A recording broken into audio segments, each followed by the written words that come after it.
Good morning दोस्तों, स्वागत है आप सभी का मेरे चैनल पर। और काफ़ी टाइम बाद वीडियो आ रहा है। एक्चुअली मेरी तबीयत ख़राब हो गई थी और मुझे हो गया था टाइफाइड, तो फिर 7-8 दिन का एक गैप हो गया अच्छा खासा। मैंने वीडियोस भी नहीं बना पाए। और फिर हमारे इधर ऐसा करते हैं कि नीम के पानी से नहाते हैं जब टाइफाइड ठीक हो जाता है उसके बाद। तो फिर मैंने नहाया और 7 दिन बाद मैंने नहाया था। फिर उसके बाद मैंने टैबलेट्स खाए और फिर मैं चली गई लाइब्रेरी के लिए। तो देखिए, जैसे कि मैंने आपको पहले भी बताया था कि एमपीपीएससी के साथ साथ इस बार मेरा जो है रेलवे का एग्ज़ाम भी है। मैंने रेलवे का, आरपीएफ, एसआई का और ये एनटीपीसी वाला एग्ज़ाम भरा है। तो इसके लिए मैं अलग अलग तरीके से तैयारी कर रही हूँ, जैसे कि मॉक टेस्ट लगा रही हूँ और अपना मैथ वगैरह भी कवर कर रही हूँ साथ ही साथ, क्योंकि मैथ ऐसा सब्जेक्ट है जिसको पहले पढ़ा नहीं है, पटवारी के टाइम पे पढ़ा था। तो सबसे पहले लाइब्रेरी में जाके मैंने लगाया अपना मॉक। तो यहाँ पर देखिए, मैं आपको बताऊँ कि जब भी आप मॉक लगाते हो ना, तो कम से कम स्पेस यूज़ करने के बारे में सोचा करो, ताकि आपका, अगर आप कम स्पेस यूज़ करोगे ना, तो आपको छोटी सी जगह में क्वेश्चन सॉल्व करना आ जाएगा, जिससे कि आपका टाइम बहुत ज़्यादा बचेगा। तो ये एक ट्रिक है जो मैंने फॉलो की और मुझे बहुत अच्छी लगी। तो ये मैं 2 पेज के अंदर ही पूरा मॉक सॉल्व करती हूँ और ये है मेरे मॉक का रिज़ल्ट।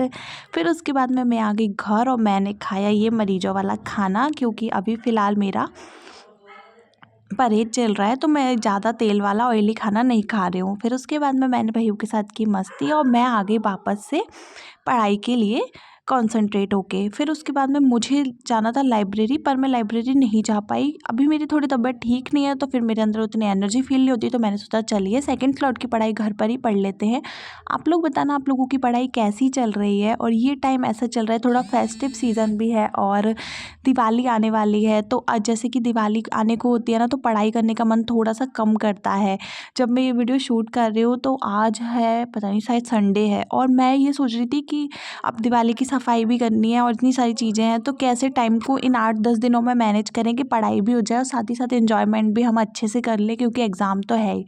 तो यहाँ पर मैंने पढ़ा अपना स्टैटिक जीके पढ़ रही हूँ मैं, ताकि मेरा जो रेलवे का एग्ज़ाम है उसके लिए मुझे काम आए। और यहाँ पर मैं आपको दे रही हूँ एक इन्फॉर्मेशन। तो देखिए, एमपी एग्ज़ाम वाला जो है वो लेकर आए हैं अपने नए बैचेस एमपीपीएससी के लिए और जेल प्रहरी के लिए। इस बार आप सभी को पता होगा कि एमपीपीएससी में अच्छी खासी पोस्ट आने वाली हैं और जेल प्रहरी की वैकेंसी बहुत ही जल्द आने वाली है। तो ये है इनका सर्व सक्षम 3.0 बैच, फाउंडेशन बैच है, जिसका प्राइस है 3999। और यहाँ पर जो है आपको रिकॉर्डेड क्लास, लाइव लेक्चर सब कुछ मिलेगा। और इनका एक और बैच है जो कि है जेल प्रहरी का, ये है 999 का। इन सभी बैचेस पर आप अगर मेरा कूपन कोड SB1000 यूज़ करोगे तो आपको मिलेगा एक्स्ट्रा डिस्काउंट। तो इसके साथ ही साथ एक और बैच भी चल रहा है एमपी एग्ज़ाम वाला का, जिसके बारे में भी मैं आपको बता देती हूँ, जो कि है एमपीपीएससी का। और एमपीपीएससी से रिलेटेड बैचेस अभी बहुत ही ज़्यादा ट्रेंड में है, क्योंकि एमपीपीएससी की इस बार बहुत ही अच्छी वैकेंसीज आने वाली है। तो सोशियोलॉजी, एथिक्स और मैनेजमेंट 2024 के लिए, और साथ ही साथ आप 25 के लिए भी इसको पढ़ सकते हो। तो ये है 999 का ये बैच है। इस पर भी आप अगर मेरा कूपन कोड SB1000 यूज़ करोगे तो आपको मिलेगा एक्स्ट्रा डिस्काउंट।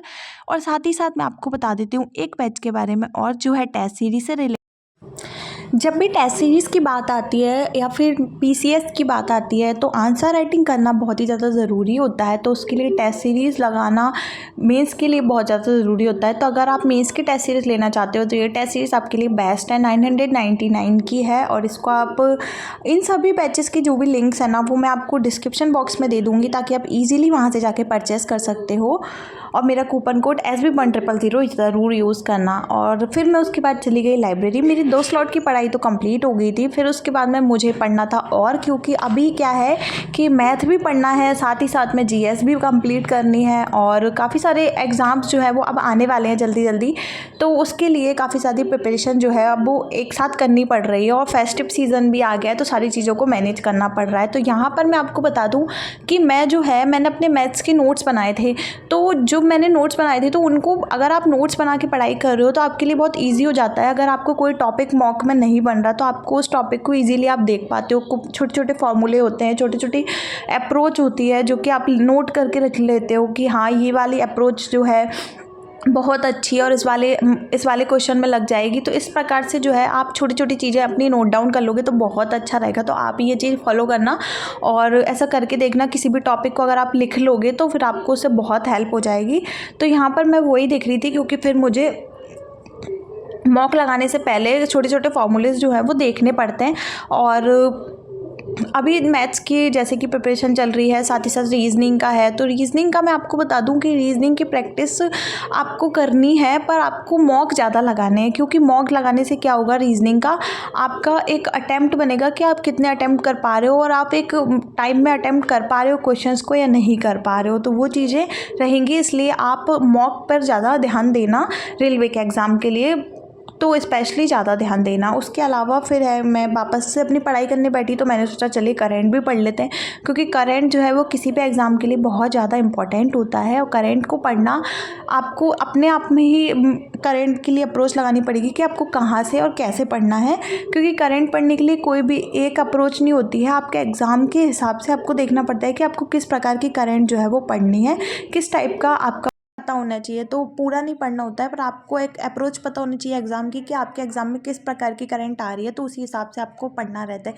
तो यहाँ पे हो गया मेरा करंट का स्लॉट कंप्लीट। और फिर उसके बाद में पूरी पढ़ाई कंप्लीट हो गई थी, तो मैंने सोचा रात में थोड़ा सा छत पर घूम लेती, और देखो कितना अच्छा मौसम हो रहा था, तो मैंने ये शूट कर लिया। और मिलते हैं नेक्स्ट ब्लॉग में।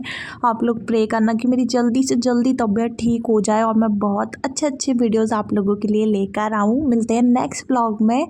आई होप आपको वीडियो पसंद आया हो। वीडियो पसंद आया तो लाइक ज़रूर करना, चैनल को सब्सक्राइब कर लेना और वीडियो को शेयर करना। Bye bye.